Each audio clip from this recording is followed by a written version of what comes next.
안녕하십니까. 요한계시록 가운데 마지막 때에 어떤 복음의 비밀이 이루어진다고 했는지 그 예언의 말씀을 통해 살펴보도록 하겠습니다. 요한계시록 10장 7절입니다. 일곱째 천사가 소리내는 날 그의 나팔을 불려고 할 때에 하나님이 그의 종 선지자들에게 전하신 복음과 같이 하나님의 그 비밀이 이루어지리라 하더라. 그렇습니다. 성경에는 많은 비밀이 있습니다. 천국의 비밀, 하나님 나라의 비밀, 불법의 비밀, 경건의 비밀, 짐승의 비밀, 믿음의 비밀, 이 모든 비밀을 하나로 말하면 바울 사도가 증거한 것처럼 그리스도의 복음의 비밀인 것입니다. 에베소서 6장 19절 또 나를 위하여 구할 것은 내게 말씀을 주사 나로 입을 열어 복음의 비밀을 담대히 알리게 하옵소서 할 것이니 사도 요한이 본 계시 속에 이 복음의 비밀이 어떤 비밀이길래 일곱째 천사가 소리 내는 날 그의 나팔을 부는 때 복음이 성취되는 것일까요? 예수님께서 말씀하셨습니다. 마태복음 24장 14절 이 천국 복음이 모든 민족에게 증언되기 위하여 온 세상에 전파되리니 그제야 끝이 오리라. 그렇습니다. 예수님께서도 이 천국 복음이 온 세상에 전파되어야 끝이 온다고 하셨습니다. 예수님께서 말씀하신 이 천국 복음이 어떤 복음이길래 온 세상에 증거와 전파됨으로 세상이 끝이 온다고 하시는 것입니까? 사도 요한이 말세에 열린 계시록에 기록된 본 이 하나님의 비밀인 복음과 예수님께서 말씀하신 이 세상 끝을 알리는 천국 복음은 동일한 복음인 것입니다. 여러분 2000년 전에 분명히 예수 복음이 전파된 이래 지금까지 지구촌에 예수란 이름을 모르는 사람이 없을 정도로 다 전파되었습니다. 그래서 바울 사도는 골로새서 1장 23절 이 복음은 천하 만민에게 전파된 바요 나 바울은 이 복음의 일꾼이 되었노라. 그 당시에 복음이 천하 만민에게 전파된 복음이라면 그 이후부터 지금까지 복음이 전파되지 않았겠습니까? 그런데 또 무슨 천국 복음이 전파되어야 끝이 온다고 하시는 것일까요? 그리고 일곱째 천사가 소리를 내는 때에 하나님의 비밀이 성취되겠다고 했습니다. 그런 거로 하나님의 비밀은 이 천국 복음을 의미한 것이기 때문에 이 복음이 일곱째 천사가 소리내는 날에 완전히 이루어질 것을 말하는 것입니다.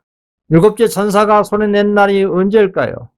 1844년 이후로 복음사업은 여러 나라와 족속과 지방과 백성 가운데서 전파되고 증거되고 있는 중에 맞춰지고 있는 중에 있는 것입니다. 하나님의 인치는 복음 기별은 계시록 14장 새 천사의 마지막 기별로서 바벨론 속에 있는 하나님의 백성을 불러내어 그리스도 안에 통일하고 천국에 갈 백성들을 모으고 있는 중에 있습니다. 1번입니다. 하늘에서 요한에게 어떤 명령을 하였는지 보시기 바랍니다. 요한계시록 10장 8절입니다. 하늘에서 나서 내게 들리던 음성이 또 내게 말하여 가로되 내가 가서 바다와 땅을 받고 섰는 천사의 손에 펴 놓인 책을 가지라 하기로 그 손에 펴 놓인 작은 책을 들고 그 오른발은 바다를 밟고 왼발은 땅을 밟고 그 천사의 손에는 펴놓은 작은 책이 있었습니다. 여기 펴놓았다는 것은 그 전에는 이 작은 책이 펼치지 않았고 봉인되었던 것임을 짐작할 수가 있습니다. 그러면 성경 책 중에 어떤 책이 펼치지 않고 봉인된 적이 있었습니까? 그 책은 곧 다니엘서입니다. 다니엘 12장 4절 다니엘아 마지막 때까지 이 말을 간수하고 이 글을 봉함하라. 많은 사람이 빨리 왕래하며 지식이 되니라고 했습니다. 그러므로 다니엘서는 봉함받았다가 말세에 이르렀어야 펼쳐진 것입니다. 그러면 그 봉한책 다니엘서가 펼쳐진 말세는 언제였습니까? 다니엘 12장 7절 예언을 보면 한때 두때 반때 곧 1260년 동안의 로마 교황권의 끝마치는 1798년 이후에야 될 것이라는 것을 의미합니다. 다니엘 12장 7절입니다. 내가 들은즉 그 세마포 옷을 입고 강물 이쪽에 있는 자가 자기의 좌우 손을 들어 하늘을 향하여 영원히 살아계신 이를 가리켜 명세하여 이르되 반드시 한때 두때 반때를 지나서 성도의 건세가 다 깨지기까지니 그렇게 되면 이 모든 일이 다 끝나리라 하더라. 그렇습니다. 과연 1798년 이후 말세에 있으려던 그때에 교통기관의 발달과 각종 지식의 더함에 따라 동시에 성경 예언 해석의 지식도 현저히 더해진 것을 예언하였고 성취된 것입니다. 다니엘 12장 4절 다니엘아 마지막 때까지 이 말을 간수하고 이걸 봉합하라. 많은 사람이 빨리 왕래하며 지식이 되리라. 그러니까 오늘날이 말세 중에 말세 끝이나 이 말입니다. 봉합화되어서 알지 못했던 작은 책 다니엘서의 시간적 예언적 부분이 말세에 펼쳐져서 그 오면 뜻이 드러나게 된 것입니다. 이 작은 책의 봉인을 떼어 말세에 어떻게 될 것인지에 대한 계시를 사도 요한에게 주신 분은 유다 지파의 사자이신 예수 그리스도이신 것입니다. 다니엘서는 요한에게 주신 계시 속에서 봉인이 되어지고 종말의 길 속에 살아가고 있는 우리를 이 지상 역사의 마지막 장면으로 안내하는 놀라운 하늘에 비친 것입니다. 그 중에도 다니엘 8장 14절에 2300주야의 그 오묘한 예언도 해석하게 되어 1833년부터 초교파적으로 재림운동이 시작되었고 1844년까지 요한계시록 14장 7절에 기록된 심판할 때가 이르렀다는 첫째 천사의 기별이 아주 크게 전파되었던 것입니다. 그 천사의 발이 바다와 땅을 밟았다는 것은 그 천사의 음성이 그 기별이 온 지구촌 구석구석 전파되는 것을 의미한 것입니다. 바다와 땅을 밟고 있는 그리스도는 사자의 부르짖음같이 큰 소리로 부르짖는 동시에 살아계신 하나님의 이름을 부르면서 지체하지 아니라고 강력하게 선언하신 장면입니다. 지체하지 아니라는 이 말씀은 더 이상 이 죄악의 세상이 지속될 것이 아니라 끝을 내겠다는 의미심장한 선언인 것입니다. 하늘에 계신 하나님께서는 당신의 파수꾼들을 보내어 경고하시기 전에는 불순종과 범죄에 대한 당시의 심판을 세상에 내리지 않으실 것입니다. 그분께서는 마지막 셋째 천사의 기별이 더욱 분명하게 선포되기 전에는 은혜의 문을 닫지 않으실 것이다 이 말입니다. 그래서 하나님의 율법은 확대되어야 하고 그 계명의 요구는 진실하고 거룩한 특성 그대로 제시되어 사람들이 진리를 받아들이거나 반대하는 결정을 하게 되어야 할 것입니다. 그렇게 최후의 복음 사업은 하나님의 공의로서 단축될 것입니다. 그리스도의 의에 대한 기별은 주님의 길을 예비하게 하여 땅 이 끝에서 저 끝까지 온 세상에 울려 퍼질 것입니다. 이것이 하나님의 영광이며 그 영광으로 셋째 천사의 사업이 마치게 되는 것입니다. 이 세상에는 이 셋째 천사의 복음 사업만큼 위대하고 거룩하고 영광스럽고 하나님께서 존귀하게 여기시는 사업은 없습니다. 이 마지막 시대에 제시된 이 기별은 타락한 세상을 위한 마지막 하나님의 자비의 기별인 것입니다.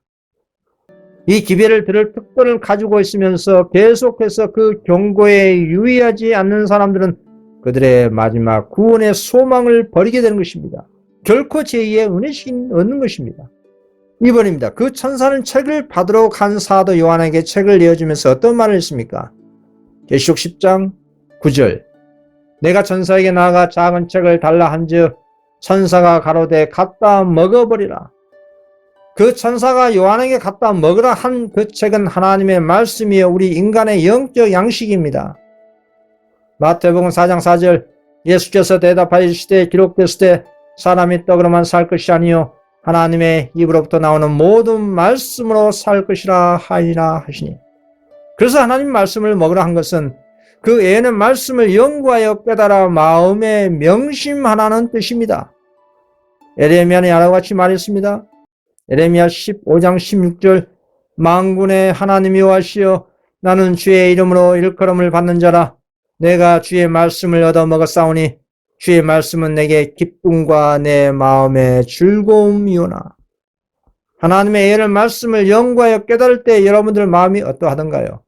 이루 말할 수 없는 한이와 기쁨이 있습니다. 그 하늘의 행복은 이 세상에서 느끼는 행복과는 전혀 다른 감동과 기쁨입니다. 곧 거룩한 기쁨에서 나온 예수 믿음이 생성되는 것입니다. 그것은 보이지 않는 하나님을 뵌 것 같은 거룩한 행복입니다. 어떤 상황과 환경에서도 견딜 수 있는 믿음과 신앙이 형성되는 것입니다. 죄와 오류를 증오하고 하나님의 말씀과 계명에 자원하여 순종하게 되는 것이라 이 말입니다. 이런 산 경험이 예언의 말씀을 받아 먹은 자에게 나타난 현상인 것입니다.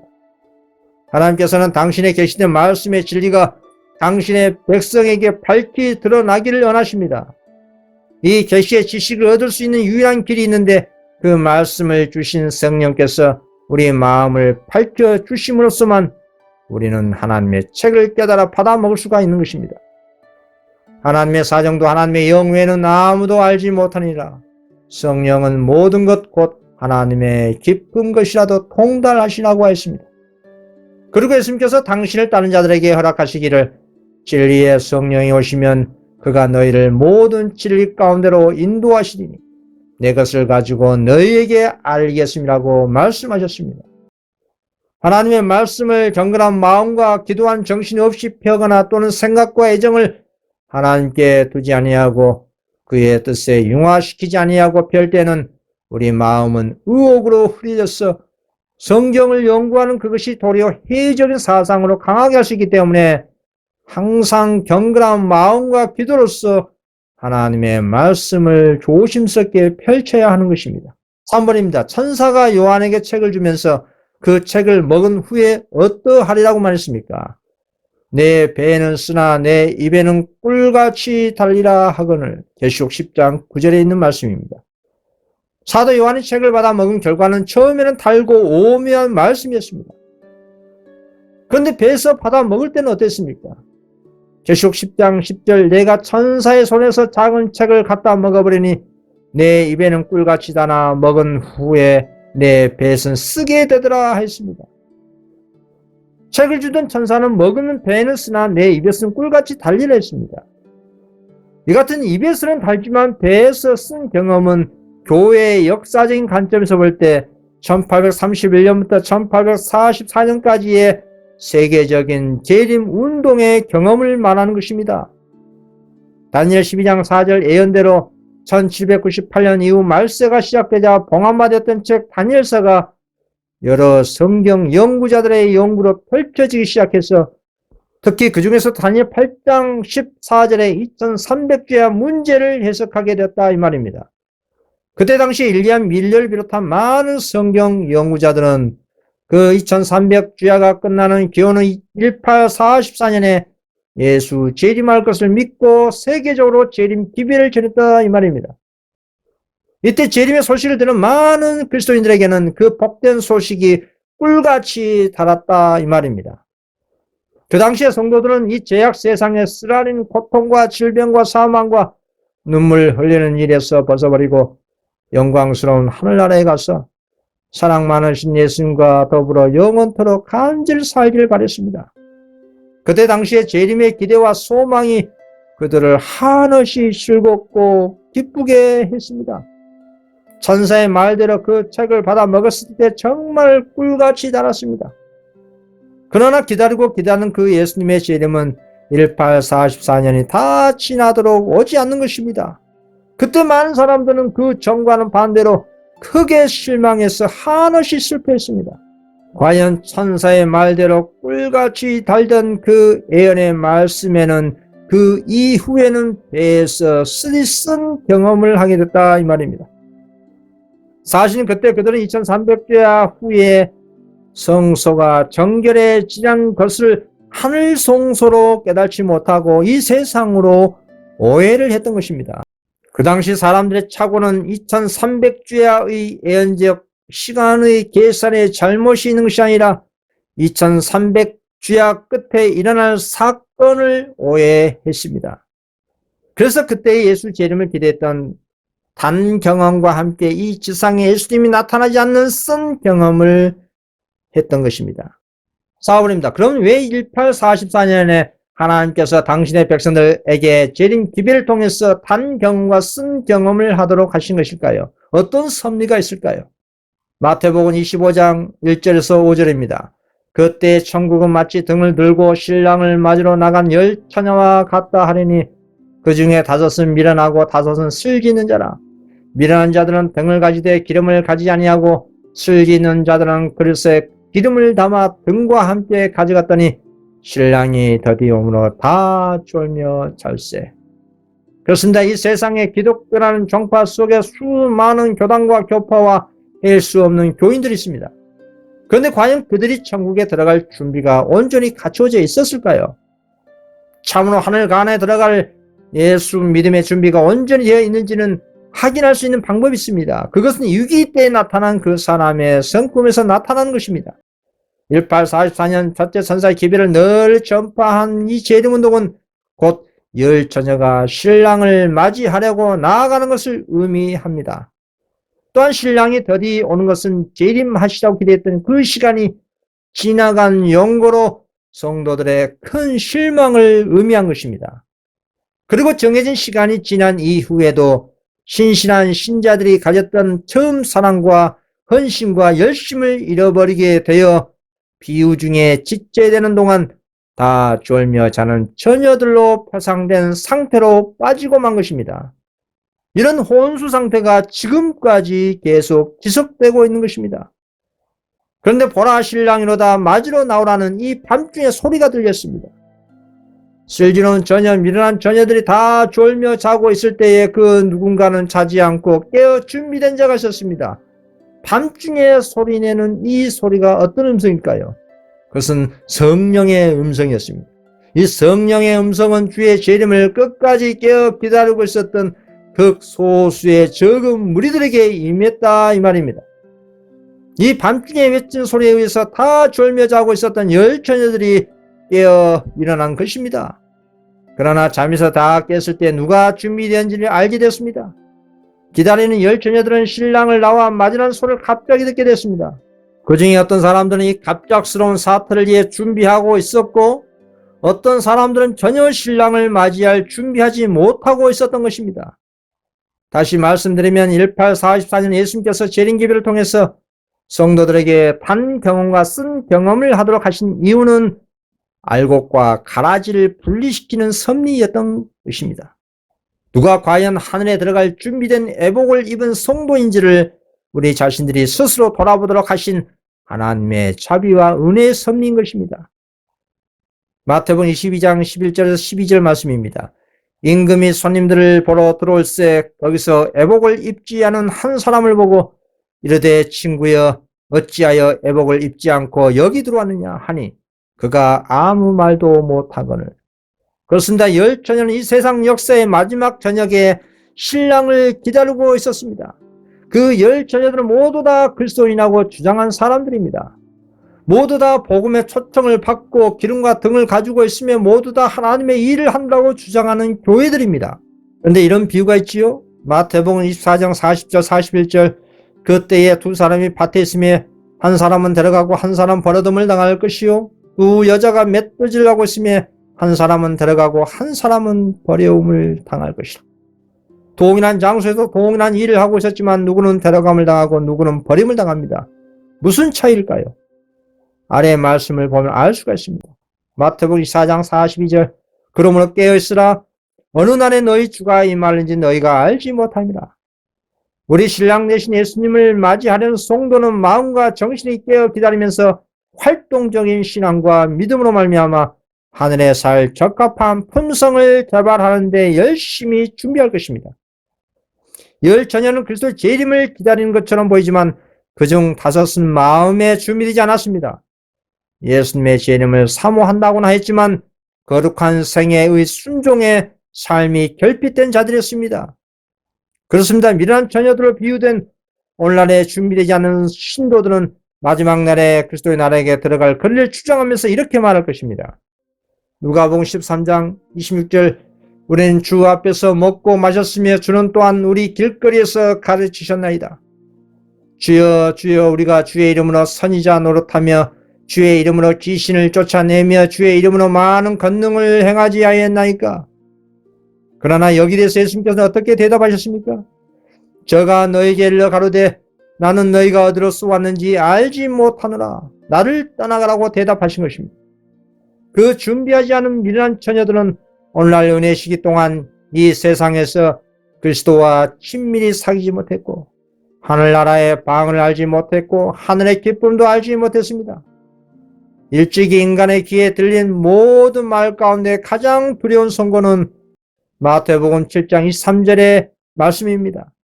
그때에 내가 그들에게 밝히 말하되 내가 너희를 도무지 알지 못하니 불법을 행하는 자들아 내게서 떠나가라 하리라. 이 운명의 선고일 것입니다. 하나님의 계명을 어기면서 불법을 행하는 교회나 사람이 하나님의 일을 한들 아무 소용이 없는 것입니다.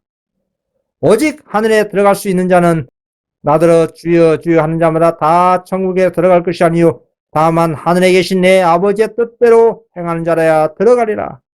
그렇습니다. 오직 하나님의 뜻에 하나님의 계명에 순종하는 자라야 하는 것입니다. 하나님의 뜻이 무엇입니까? 하나님의 친수로 기록된 십계명에 믿음으로 감사함으로 순종하는 것입니다. 마음과 생각에 하나님의 율법이 기록된 성도는 하나님의 계명에 자원하여 기쁨으로 충성할 것입니다. 그래서 최후의 여자의 남은 자손의 특징이 용이 여자에게 분노하여 돌아가서 그 여자의 남은 자손 곧 하나님의 계명을 지키며 예수의 증거를 가진 자들로 더불어 싸우려고 바다 모래에 섰더라 했습니다. 계시록 14장 12절 성도들의 인내가 여기 있나니 그들은 하나님의 계명과 예수에 대한 믿음을 지킨 자이라. 지금도 뜻밖의 재난이나 죽음에 직면하게 될 어떤 사태가 생길 때에 과연 그 성도가 하나님의 약속을 참으로 믿고 있었는지 여부가 판명될 것입니다. 또 그 성도의 마음이 은혜로 말미암아 잘 보존되어 있는지를 드러낼 것입니다. 그러나 은혜의 시기가 끝나고 최후의 큰 시련이 임하게 될 때에 가서는 심령의 부족을 채우기에는 너무나 늦게 될 것입니다. 그리스도인들은 세상에 곧 일어날 놀라운 예언에 대해서 준비해야 합니다. 그런 준비는 그리스도를 바라보고 날마다 기도와 하나님의 예언의 말씀을 부지런히 연구하고 하나님의 계명에 자신의 생애를 일치시키려고 노력함으로써만 해야 하는 것입니다. 마태복음 24장 44절 이러므로 너희도 준비하고 있으라. 생각하지도 않은 때에 인자가 오리라. 5번입니다. 천사는 사도 요한에게 다시 어떤 말을 전했습니까? 계시록 10장 11절입니다. 저희가 내게 말하기를 내가 많은 백성과 나라와 방언과 임금에게 다시 예언하여야 하리라 하더라. 요한에게 나타난 그 천사는 내가 많은 백성과 나라와 방언과 임금에게 다시 예언해야 한다고 했습니다. 예언하는 말은 전파해야 한다 뜻입니다. 기원은 1831년부터 1844년까지 전파된 예수 재림 기별의 전파는 예수님께서 재림하시지 않으므로 실패했고 사람들은 대실망했습니다. 그러나 이 천사는 세상 여러 나라와 백성, 족속, 방언, 임금에게 다시 예언해야 한다고 했습니다. 이런 천사의 말대로 실망과 낙담하지 말고 계속해서 기별들을 온 세상에 증거하고 전파하라는 뜻인데 이 기별은 어떤 기별이길래 계속 전파해야 하는 것일까요? 이것이 예수님께서 말씀하신 것처럼 세상의 끝을 알려주는 천국 복음이고 일곱째 천사가 나팔을 불 때의 복음의 비밀인 것입니다. 이 1831년부터 시작된 1, 2차 재림 기별은 1844년 10월 20일에 예수님께서 마지막 중보사업인 성소종기를 위해서 조사 심판을 하기 위해서 지성소에 입소하신 이후 지금까지 계속해서 셋째 천사 기별은 세계적으로 여러 나라 족속 방언 백성들에게 전파되고 있습니다. 6번입니다. 재림이 지체된 이유가 무엇일까요? 이렇게 복음이 전파되고 있음에도 불구하고 재림이 지체된 이유가 무엇입니까? 히브리서 10장 37절입니다. 잠시 잠깐 후면 오실 이가 오시리니 지체하지 아니하시라. 우리 신랑 되신 예수님은 지체하지 아니하시고 속히 오신다고 하셨는데 지체된 이유가 무엇일까요? 이렇게 오늘날 전 세계적으로 복음이 전파되고 있는데 불구하고 무엇이 예수님의 재림을 지체시키고 있고 무슨 예언을 다시 해야 할까요? 그것은 분명히 성경에 게시되어 있습니다. 우선 재림의 지체의 이유를 먼저 성경을 통해 확인해 보겠습니다. 계시록 3장 15절에서 17절에 있는 말씀입니다. 이 말씀은 마지막 때의 라오디게아 교회에게 보낸 참된 증인의 권고입니다. 내가 내 행위를 아노니 내가 차지도 아니하고 뜨겁지도 아니하도다. 내가 차든지 뜨겁든지 하기를 언하노라. 내가 이같이 미지근하여 뜨겁지도 아니하고 차지도 아니하니 내 입에서 너를 토하여 버리라. 내가 말하기를 나는 부자라 부유하여 부족한 것이 없다 하나 내 공고한 것과 가련한 것과 가난한 것과 눈먼 것과 벌거벗은 것을 알지 못하는도다. 그렇습니다. 마지막 때의 교회 라오디아 교회의 행위가 뜨뜻미지근하여 참된 증인께서 그들을 토하여 버린다고 하신 것입니다. 토하여 내친다는 뜻은 그런 뜨뜻미지근한 신앙, 즉 세상도 사랑하고 천국도 사랑하고 두지를 섬기는 그런 마음을 하나님께서 받을 수 없다는 뜻입니다. 예수님께서 분명히 말씀하셨습니다. 마태복음 6장 24절 한 사람이 두 주인을 섬기지 못할 것이요 혹 이를 미워하고 저를 사랑하거나 혹 이를 중히 여기고 저를 경히 여김이라. 너희가 하나님과 재물을 겸하여 섬기지 못하니라. 그래서 마음의 두 주인을 섬기는 그들의 모든 영적인 일을 예수님께서 인정하지 않으신다는 말입니다.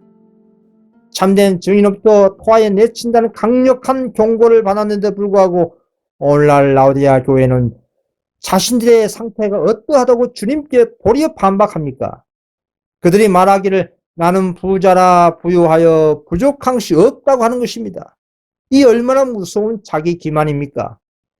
그러나 참된 증인은 그들을 불쌍히 여기셔서 그들의 상태를 다시 구체적으로 알려주십니다. 내 공고한 것과 가련한 것과 가난한 것과 눈먼 것과 벌거벗은 것을 알지 못합니다. 이런 상태에서 벗어나지 못한 연고 때문에 예수님은 이들을 하늘에 데리고 갈 수가 없는 것입니다. 그래서 재림이 지체해야 되는 것입니다. 다시 말씀드리면 고대 이스라엘 백성들이 광야에서 40년 동안 방황할 수밖에 없었던 것은 하나님의 본래 뜻이 아니었습니다.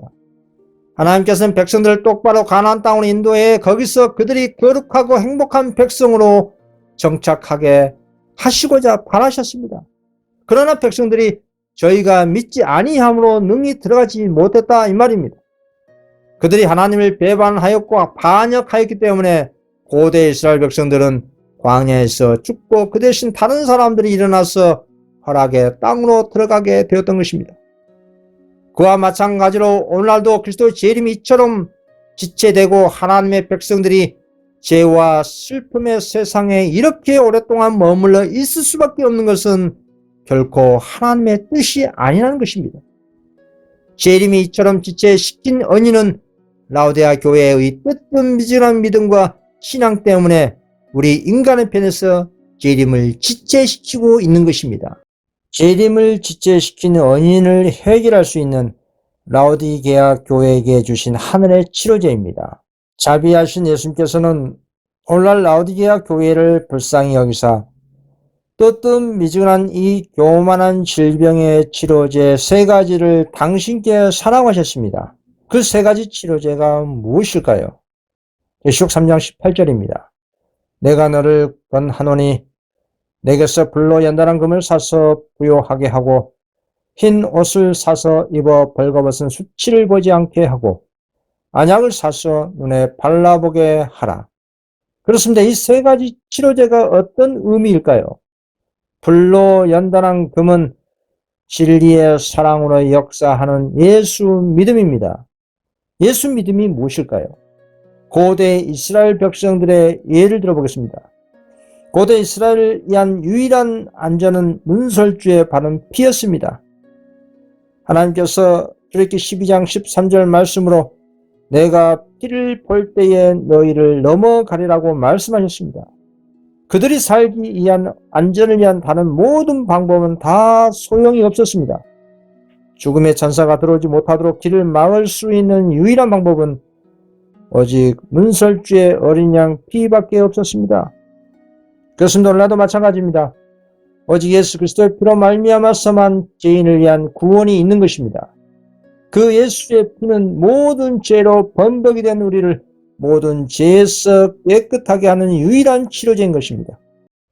요한일서 1장 7절 그가 빛 가운데 계신 것 같이 우리도 빛 가운데 행하면 우리가 서로 사귐이 있고 그 아들 예수의 피가 우리를 모든 죄에서 깨끗하게 하실 것이요. 그렇습니다. 오늘날도 옛날과 마찬가지로 우리를 충분히 완전히 전체적으로 구원할 수 있는 그리스도의 능력에 대한 믿음이 곧 예수 믿음인 것입니다. 2번째 치료제입니다. 흰옷은 그리스도의 흠과 점 없는 온전한 품성입니다. 그리스도와 같은 흠 없는 품성을 갖기 위해서는 하나님의 계명에 대한 순종이 있어야 합니다. 그것이 성도의 옳은 행실입니다. 계시록 19장 8절 그에게 빛나고 깨끗한 세마포 옷을 입도록 허락하셨으니 이 세마포 옷은 성도들의 옳은 행실이로다 하더라. 우리는 말로만 믿는다고 해서 구원이 있는 것이 아닙니다. 행함이 없는 믿음은 죽은 믿음이라고 성경은 분명히 가르치고 있습니다. 야고보서 2장 17절 이와 같이 행함이 없는 믿음은 그 자체가 죽은 것이라. 오늘날 기독교 사회에서 믿기만 하면 구원받는다는 이 가짜 복음을 단호히 책망하시는 하나님의 말씀입니다. 우리는 계시된 모든 진리에 하나님 계명에 순종함으로 하나님께 성화되어야 하는 것입니다. 성경적인 성화라는 것은 완전한 사랑, 완전한 순종, 하나님의 뜻에 대한 완전한 일치를 의미하는 것입니다. 만일 우리의 삶이 마음과 영과 육신의 성화를 통해 그리스도의 생애와 일치한다면 우리의 모범은 세상에 강력한 선한 영향력을 갖게 되는 것입니다. 그리고 세 번째 치료제입니다.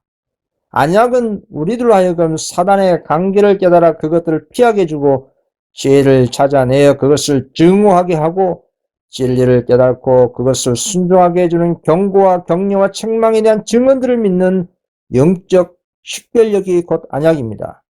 그래서 이사야 8장 10절 마땅 율법과 증거의 말씀을 따를지니 그들이 말한 바가 이 말씀에 맞지 아니하면 그들이 정녕 아침 빛을 보지 못하고 라고 하시는 것입니다. 이 영적 식별력이 없다면 책망하는 하나님의 성령의 증언이 불필요하거나 자신에게 무의미하다고 생각하고 우리 자신들이 나는 부자라 부유하고 공고함과 가련하고 가난하고 눈물고 벌거벗은 상태를 알지 못하는 것입니다. 오늘날 라오디아 교회의 시대에 살고 있는 우리 자신의 이 영적 결핍을 발견하기 위하여 하나님의 은혜의 의와 예수 믿음과 영적 식별력 이 세 가지 치료제가 반드시 그리고 가장 크게 필요한 것입니다. 그런데 여기서 세 가지를 사야 한다고 했는데 어떻게 살 수 있을까요? 어느 사람은 얼마든지 값없이 받을 수 있는 하늘의 선물이여 치료제입니다. 단 한 가지 우리가 하나님께 바칠 것이 있습니다. 그것은 더러운 나의 마음을 예수님께 바치면 되는 것입니다. 왜 마음을 바쳐야 할까요? 죄로 범벅이 된 자신의 마음을 자신의 힘으로 결코 깨끗하게 해결할 수 없다는 것을 불신자들도 다 아는 사실일 것입니다. 그리고 시편 기자처럼 모든 것을 보시는 하나님의 눈앞에 마음의 문을 열어놓고 하나님이여 나를 살피사 내 마음을 아시며 나를 시험하사 내 뜻을 아옵소서. 내게 무슨 악한 행위가 있나 보시고 나를 영원한 길로 인도하소서라고 부르짖어야 할 것입니다. 우리 자신이 참으로 새로워지고 순결하게 되기 위하여 우리의 마음을 하나님께 바쳐야 한다 이 말입니다. 그래야 우리 자신의 세속적인 정욕을 인하여 썩어질 것을 피하고 그리스도의 성품에 참여하는 자가 될 수 있는 것입니다. 그리고 마음을 하나님께 자원하여 드리면 이 세 가지 하늘의 치료제를 값없이 받을 수 있는 것입니다. 성령께서 그 사람 마음에 크게 역사하시는 것입니다. 그리고 성령으로 말미암아 더욱더 하나님의 사랑을 체감하고 복음 사명에 열심을 낼 수 있고 회개가 깊어지고 그런 축복이 임하게 되는 것입니다. 계시록 3장 19절 물론 내가 사랑한 자를 책망하여 징계하노니 그러므로 내가 열심을 내라 회개하라. 7번입니다. 예언을 다시 하도록 택함 받는 적은 무리들입니다. 계시록 10장 11절 그가 내게 말하기를 내가 많은 백성과 나라와 방언과 임금에게 다시 예언하여야 하리라 하더라. 계시록 18장 4절 또 내가 들으니 하늘로부터 다른 음성이 나서 이르되 내 백성아 거기서 나와 그의 죄에 참여하지 말고 그가 받을 재앙들을 받지 말라. 여러분 다시 지난 교회의 역사를 보십시오. 하나님께서는 당신의 진리의 기별을 온 세상에 전하도록 당신의 백성에게 복음 사업을 위탁하셨습니다. 하나님의 복음 사업을 최초로 유대교회에 위탁하였지만 도리어 위탁하신 그리스도를 이교 로마와 연합해서 죽이고 말았습니다. 비유에도 나오지요. 누가복음 20장 13절 14절 포도원 주인이 이르되 어찌할까 내 사랑하는 아들을 보내느니 그들이 혹 그를 존대하리라 했더니 농부들이 그를 보고 서로 의논하여 이르되 이런 상속자니 죽이고 그 유산을 우리의 것으로 만들자 하고. 그렇습니다. 그 유대교회가 하나님께서 지정해 주신 일을 거절하였으므로 다른 사람들이 그 기별을 전파하기에 일으킴을 받았는데 그 유대교회에 있었던 하나님의 촛대가 곧 초대교회로 이양된 것입니다. 그런데 또 초대교회의 믿음의 기수들이 순교당한 이후 세월이 지나 초대교회에 순결했던 진리의 복음이 변질되어 로마 가톨릭이 되고 말았습니다. 그리고 16세기 마르틴 루터의 종교개혁 운동이 일어나 개신교회로 하나님의 촛대가 이양됐습니다. 그러나 개신교회도 세월이 지나면서 천주교의 전철을 따라가고 말았습니다. 개신교는 새 신자들을 위해서 그리스도인 신앙의 높은 표준을 낮춰버린 결과로 이 교가 홍수처럼 교회 안으로 밀려들어와 그 풍속과 습관, 우상 등이 반입되고 말았습니다. 그리고 개신교회가 세속적 이정자들의 호의와 지지를 받기 위해서 표면상으로는 많은 사람들의 인정을 받고자 세속적 행태로 바꾸고 말았다 이 말입니다. 그들은 믿음의 개혁자들이 깨달은 진리에서 조금도 전진하지 아니하고 오히려 그 믿음의 선배들이 남긴 그리스도의 겸손과 극기와 세상을 포기하는 일에 대한 모범에서 멀리 떠나고 만 것입니다. 이래서 이런 타락한 상태를 치유하기 위해 계시록 14장의 첫째, 둘째 천사의 기별을 하나님께서 19세기 중반에 보내주신 것입니다. 또 보니 다른 천사가 공중에 날아가는데 땅에 거주하는 자들 곧 모든 민족과 종족과 방언과 백성에 전할 영원한 복음을 가졌더라.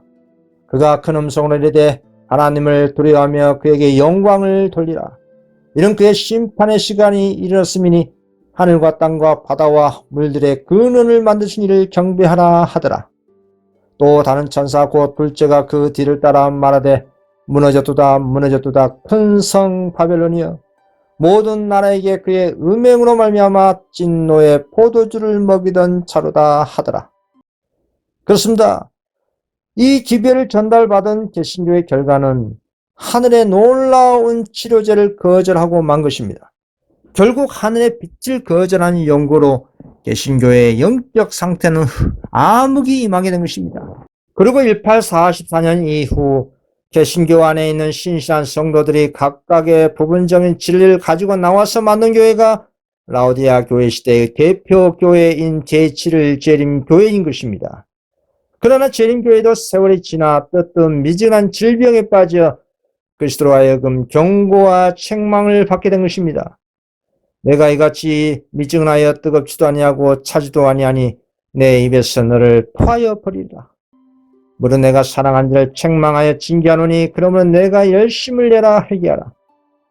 재림교회가 1863년에 세계적으로 조직되어 세월이 지난 후 뜨뜻미진한 상태로 전락되자 하늘에 계신 예수님께서 1888년에 미네아폴리 대총회 존스가 와건을 통해 당신의 교회 지도자들에게 믿음으로 말미암는 참된 셋째 천사 기별을 보내주었습니다.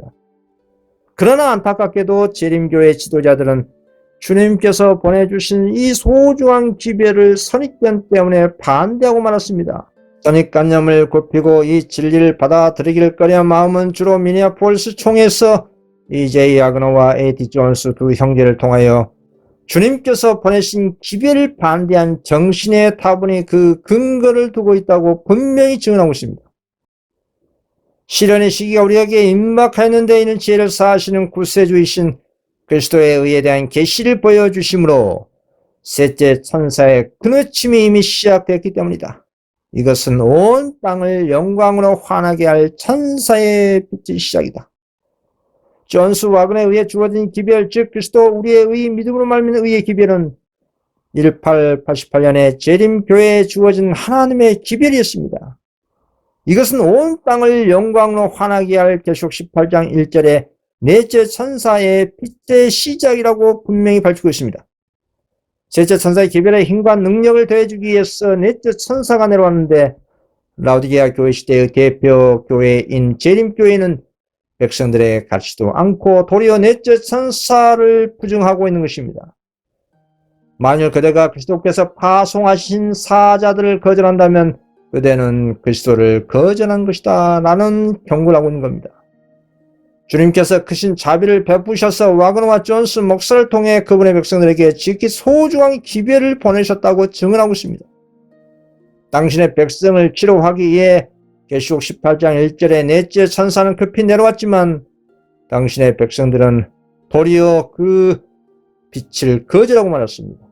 조롱과 비난으로 하늘의 기별을 거절하고 말았다 이 말입니다. 실려 들어온 것은 계시록 18장 1절에 넷째 천사를 통한 셋째 천사의 기별이 곧 교회의 운명이 달린 기별이었다는 사실을 선지자는 증거하고 있습니다. 나는 참된 증인의 증거가 절반도 주의를 끌지 못하고 있는 것을 보았다. 교회의 운명이 달려있는 이 엄숙한 증거가 전적으로 무시당하거나 가볍게 평가되고 있다. 이 증거는 깊은 회개를 불러일으킬 것인데 그것을 진심으로 받아들인 모든 자들은 순종하여 자신을 순결하게 할 것이다.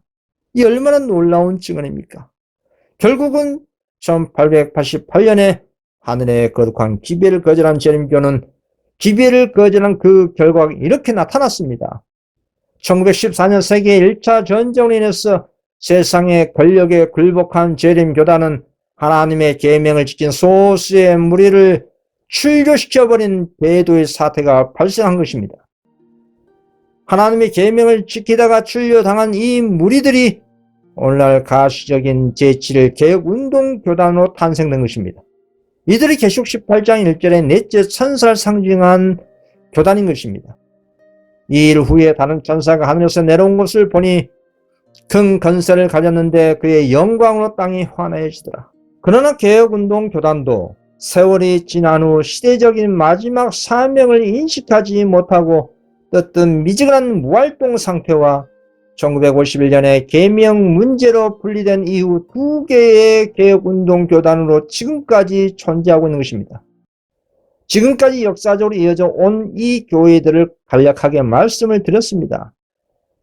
그런데 이 교회들의 공통점은 무엇일까요? 그건 성경에 분명히 기록되어 있습니다.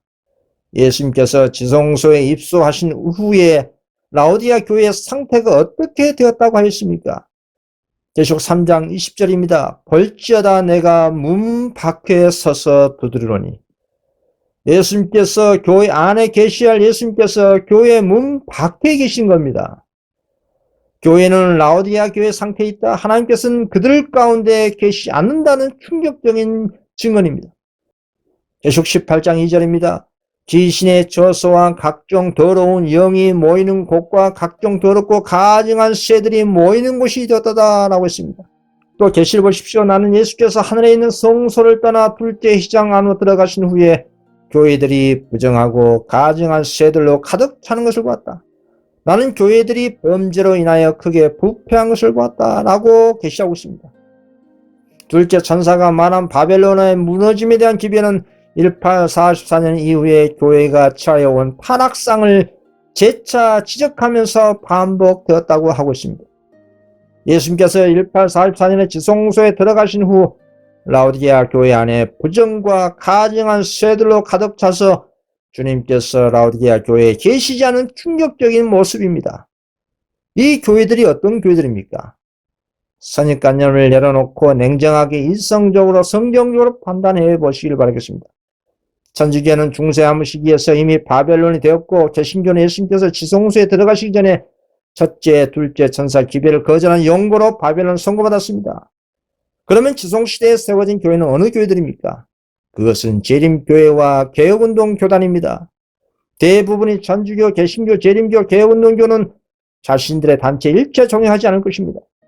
대다수가 1844년 이후에 타락한 교회를 자신들의 소속된 교회에 적용하지 않을 거라 이 말입니다. 그러나 하나님의 말씀의 입장에서 이성적으로 판단해야 합니다. 천주교는 중세 암흑 시기 1260년 동안 바벨론으로 활동하였고 개신교는 주님께서 지성소에 들어가시기 전에 이미 바벨론 선언당했기 때문에 이의 계시의 직접적인 적용은 라오디게아 교회 시대에 세워진 재림교회, 개혁운동교회에 적용되면서 오늘날 라오디게아 교회 시대의 모든 교회를 총망라해서 재차 반복 적용되는 것입니다. 그래서 오늘날 라오디게아 교회 시대의 모든 교회들이 계시록 18장 4절에 다섯째 천사들로 상징된 밤중소리의 역할을 하는 소수의 적은 무리들로 하여금 최후의 경고의 통첩을 듣게 되는 것입니다. 또 내가 들으니 하늘로부터 다른 음성이 나서 이르되 내 백성아 거기서 나와 그의 죄에 참여하지 말고 그의 받을 재앙들을 받지 말라. 8번째입니다. 5번째로 내려온 많은 천사들의 정체를 보겠습니다. 또 내가 들으니 하늘로부터 다른 음성이 나서 이르되 내 백성아 거기서 나와 그의 죄에 참여하지 말고 그가 받을 재앙들을 받지 말라고 한 이 무리들이 어떤 무리들일까요? 이 말씀처럼 말세에 성령의 능력으로 큰 외침하는 다른 음성으로 표현된 정체는 계시에 나온 것처럼 많은 천사들이라는 것을 알 수 있습니다. 그리고 최후의 구속 사업을 종식시키는 교회의 사업이기도 합니다. 그 계시를 한번 보겠습니다. 그 힘있는 천사를 돕기 위하여 하늘에서 많은 천사들이 내려왔고 나는 여러 곳에서 다음과 같은 소리를 들었다. 내 백성아 거기서 나와 그 죄에 참여하지 말고 그의 받을 재앙들을 받지 말라. 그 죄는 하늘에 사무쳤으며 하나님의 그의 불의한 일을 기억하신지라. 이 기별은 마치 밤중 소리가 1844년에 둘째 천사의 기별에 연합했듯이 셋째 천사의 기별에 추가된 것처럼 보였다. 하나님의 영광이 그 참고 기다리는 성도들 위에 임하자 그들은 바벨론이 무너졌다고 외치고 하나님의 백성을 불러 그 가운데서 나와 그 두려운 형벌을 피하라고 담대하게 최후의 엄숙한 경고를 전했다. 그렇습니다. 계시록 14장에 세 천사가 순서대로 내려온 이후에 계시록 18장 1절에 네 번째 천사가 내려오고 그 다음에 계시록 18장 4절에 다른 음성으로 표현된 5번째로 내려온 많은 천사들인 것입니다. 위에 있는 증언을 보시면 이 계시를 보시면 5번째로 내려온 많은 천사들은 네 번째 천사를 도와주기 위해서 내려온 것입니다. 그리고 늦은 비의 큰 권능으로 무너진 바벨론을 선포하고 그 가운데 있는 하나님 백성에게 나오라고 최후의 큰 외침하는 장면입니다. 문제 핵심은 5번째로 내려온 천사들의 정체입니다. 먼저 네 번째 천사가 내려온 이유를 알면 5번째 천사의 정체와 사명을 알 수가 있습니다. 자, 다시 한번 그 계시를 보겠습니다. 나는 한 권세에 있는 다른 천사가 셋째 천사와 함께 그 기별의 능력과 힘을 더하기 위하여 세상으로 내려가라는 명령을 받은 것을 봤다. 그 천사가 그 영광과 능력을 받아 땅으로 내려오자 세상 그 영광으로 환해졌다. 그렇습니다. 이 계시는 네 번째 천사가 셋째 천사를 도와주기 위해서 내려온 장면입니다. 여기 나온 권세에 있는 다른 천사는 계시록 18장 1절에 네 번째 천사가 내려와서 셋째 천사와 함께 그 기별의 즉 셋째 천사 기별의 능력과 힘을 주기 위해서 내려온 것입니다. 이 계시는 네 번째 천사가 내려온 이유를 분명하게 설명해 주고 있습니다. 네 번째 내려온 천사가 셋째 천사와 함께 셋째 천사 기별의 힘을 주기 위해 내려온 것입니다. 그런데 셋째 천사는 이 땅에 어떤 단체를 상징합니까? 바로 재림교회입니다. 셋째 천사 기별을 전하는 재림교회가 앞에서 말씀드린 것처럼 하나님의 계명에 순종할 경건의 능력을 이룬 것입니다. 1888년 미네아폴리스 대총회 때에 하늘의 기별을 거절하고 기별을 거절한 그 결과로서 1914년 세계 1차 전쟁 때 하나님의 계명을 지키지 못하고 계명을 지킨 신실한 성도들을 세상의 권세의 압박에 못 이겨 출교시킨 그 역사가 그 사실을 증거하고 있는 것입니다. 그리고 계시록 18장 1절에 내려온 넷째 천사는 개혁운동교회를 상징합니다. 그런데 이의 증언을 다시 보시면 5번째로 내려온 많은 천사들은 네 번째 천사를 도와주기 위해 내려왔다 했습니다. 그러니까 재림교회나 개혁운동교회와 전혀 다른 무리들인 것입니다. 그것도 단수로 내려온 한 명의 천사가 아니라 많은 천사들이 내려와서 최후의 마지막 경고를 성령의 큰 능력으로 외치고 있는 것입니다. 다시 그 계시를 보십시오. 천사들이 그 힘센 천사를 돕기 위하여 하늘에서 날아왔으며 나는 사방에서 들려오는 소리를 들었다. 여기서 말한 천사들이란 것은 계시록 18장 4절에 다섯 번째로 내려온 천사들을 말한 것입니다. 이 천사들이 그 힘센 천사, 즉 계시록 18장 1절의 네 번째 천사를 돕기 위해서 하늘에서 내려왔다 이 말입니다. 그리고 큰 외침으로 내 백성아 거기서 나와 그의 죄에 참여하지 말고 그의 받을 재앙들을 받지 말라. 그 죄는 하늘에 사무쳤으며 하나님은 그의 불의한 일을 기억하시니라. 이 기별은 밤중 소리가 1844년에 있었던 둘째 천사의 기별에 포함된 것처럼 셋째 천사의 기별에 추가되는 것과 같았다. 하나님의 영광이 오래 참고 기다린 성도들 위에 임했으며 그들은 바벨론의 멸망을 선포하고 하나님의 백성들에게 그 가운데 나와 그의 받을 재앙들을 피하라고 초청하는 마지막 엄숙한 경고를 담대하게 외쳤다 했습니다. 그렇습니다. 이 무리들은 셋째 천사를 상징한 SD도 아니고 넷째를 상징한 개혁운동 교회도 아니라는 것을 계시를 통해서 우리는 분명하게 확인할 수 있습니다. 여러분, 이 계시는 성경과 NL신을 믿는 성도들이 이해할 수가 있는 문제입니다. 여러분들은 이 천사들의 정체를 연구해 보셨습니까? 계시록 18장 4절에 다섯 번째로 내려온 많은 천사들은 기존의 대총회나 중소형 종교 단체들이 아닙니다. 단수로 내려왔다면 가시적으로 한 개의 SDA 대총회나 개혁운동 대총회 같은 방식으로 나타나야 하는 것입니다. 그런데 단수의 천사가 아니라 많은 천사들로 내려왔습니다. 즉 다섯 번째로 내려온 많은 천사들의 정체는 개인 자급 선교인들입니다. 그래서 기존에 조직된 대총회나 중소형 종교단체와 전혀 다른 형태의 무리들이기 때문에 다른 음성으로 표현된 것입니다. 이게 바로 하나님의 비밀입니다. 물론 소형 단체들 중에 다섯째 천사의 사명을 인식하고 오류가 없는 전체적인 온전한 질을 가지고 최후에 인치는 선교활동을 하고 예수 재림을 위해서 준비하는 적은 무리들이라면 그들은 분명히 다섯째 천사들의 사명자들인 것입니다.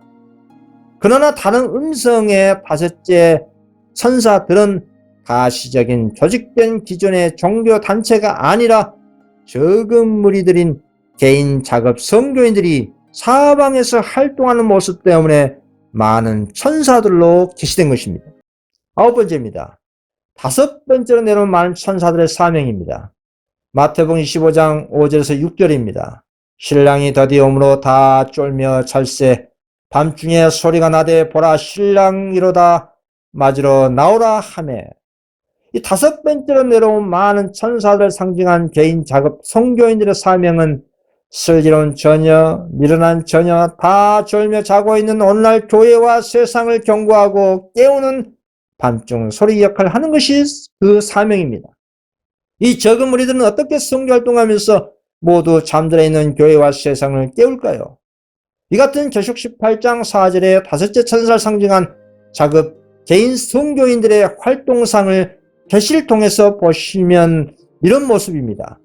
선지자가 큰 개혁 운동하는 모습 속에서 많은 사람들이 집집 방문하며 선교 활동을 하는 모습이 상세하게 계시 속에 나타나 있습니다. 하나님의 백성 사이에 있을 큰 개혁 운동에 관한 광경이 내 앞을 지나갔다. 많은 사람들이 하나님을 찬양하고 있었다. 병자들이 고침을 받았고 다른 이적들이 행해졌다. 심지어 오순절의 큰 날 전에 나타난 것과 같은 중재의 정신이 보였다. 수백 수천의 사람들이 가정들을 방문하고 그들 앞에 하나님의 말씀을 펴고 있는 것이 나타났다. 사람들의 마음은 성령의 능력으로 각성되었고 참된 회심의 정신이 나타났다. 사방에서 진리의 선포에 대하여 문을 활짝 열었다. 세상은 하늘의 가마로 환하게 빛나는 것처럼 보였다. 진실하고 겸손한 하나님의 백성들은 큰 축복을 받았다. 나는 감사와 찬양의 목소리를 들었다. 우리가 1844년에 목격한 것 같은 개혁이 주어진 것처럼 보였다. 자, 또 하나의 중요한 계시를 하나 더 보겠습니다. 나는 하나님께서 명목상의 재림 신도들과 타락한 교회들 가운데 당신의 성실한 자녀들을 가지고 계신 것을 보았다. 재앙이 내리기 전에 교역자들과 백성들이 이러한 교회들로부터 부르심을 받고 나와 기쁨으로 진리를 받아들일 것이다. 사단은 그것을 알고 있다. 그러므로 셋째 천사의 기별이 크게 전파되기 전에 그런 이러한 종교 단체들 중에 능력을 베풀어 진리를 거절한 자들이 하나님께서 그들과 함께한다고 생각하도록 만든다. 그런 신실한 자들을 속여 하나님께서는 아직도 그 교회들을 위하여 역사하고 계심을 믿도록 유인하고자 한다. 그러나 빛이 비칠 때 모든 신실한 자들은 타락한 교회를 따라 남은 무리와 함께 설 것이다. 그렇습니다. 이것이 말세에 나타난 다섯째 천사를 상징한 최후의 남은 무리인 개인작업 선교인들의 활동적인 선교의 모습입니다.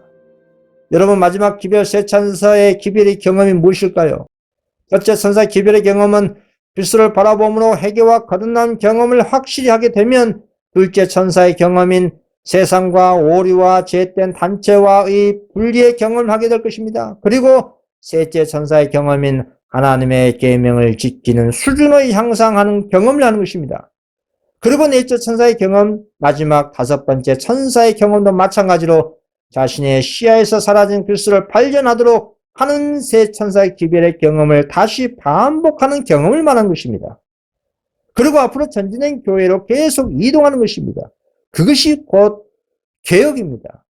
그리고 끝에는 다섯째 천사의 경험은 세 천사의 경험을 다시 하면서 야곱이 야보 강가에서 하나님과 씨름하는 것 같은 홀로서기의 경험을 하시게 된다 이 말입니다. 여러분, 계시록에는 말세 끝에 있을 예언들이 있습니다. 짐승의 표, 권능이 포함된 늦은 및 성령의 역사, 야곱의 환난, 하마겟돈 전쟁이 있습니다. 하나님께서는 당신의 구속의 계획에 따라 어떤 성도가 이 선악간의 최후의 투쟁에 참전할 준비가 되었는지 아십니다. 무슨 말이냐면 최후의 선악간의 대쟁투에 준비 안 된 백성들 때문에 하나님의 편에서 사업 종료를 시킬 수가 없는 겁니다. 오늘날 지성소 진리가 홍수처럼 뿌려지는 이유는 마지막 때의 성도가 성경 예언을 연구하여 깨달아 순종을 통해 그리스도와 같은 온전한 품성 개발을 하고 최후의 마지막 시험인 이를 법령 야곱의 환난 7장 아마겟돈 전쟁에 대비하도록 하신 하나님의 자비의 섭리이신 것입니다. 이렇게 마지막 예언적 사건들에 준비된 자들만이 최후의 선악간의 대쟁투에 참전토록 하시는 것이 하나님의 구속의 계획입니다. 이 같은 하나님의 계획을 아는 성도는 철저히 자신의 죄와 그리고 부패하고 모든 죄된 오리의 단체에서 분리하고 스스로 개혁할 것이고 신앙 부흥으로 전진해서 전진으로 이루어 나갈 것입니다. 이 기별이 다섯째 천사들이 전하는 셋째 천사의 기별의 본질과 사업입니다. 다섯째 천사들이 다시 예언하는 그 기별이 세상 종말을 선언하고 바벨론을 무너짐 선포하고 무너진 바벨론 가운데 하나님의 백성들을 불러내게 하고 예수님의 재림을 촉진시키고 하나님의 큰 외침으로 나타나는 그 기별이 바로 셋째 천사 기별인 것입니다. 이 적은 무리들은 모든 죄와 오류에 갇혀서 분리되어 얼매기 쉬운 멍에를 벗어버리고 오직 하나님의 예언 속에 드러난 구속의 계획만을 성취시키고자 하는 것 자체가 이 적은 무리들의 존재의 목적입니다. 그래서 다섯째 천사를 대표하는 하나님 계명을 지키며 예언의 증거를 가진 최후에 남은 교회인 14만 4천이기 때문에 사단이 공격하는 것입니다. 용이 여자에게 분노하여 돌아가서 그 여자의 남은 자손 곧 하나님의 계명을 지키며 예수의 증거를 가진 자들과 더불어 싸우려고 바다 모래에 서 있더라. 다섯째 천사들은 즉 여자의 남은 자손이 하나님의 복음의 비밀을 온전히 성취시킬 최후의 그리스도의 군사들입니다. 다섯째 천사들 상징하는 이 작업 개인 성도인들이 일곱째 천사가 소리내는 라오디게아 교회 시대의 끝에 나타나서 최후의 복음 사업을 늦은 비의 성령으로 마치게 된다는 것이 마지막 복음의 비밀입니다. 계시록 18장 4절 또 내가 들으니 하늘로부터 다른 음성이 나서 이르되 내 백성아 거기서 나와 그의 죄에 참여하지 말고 그가 받을 재앙들을 받지 말라.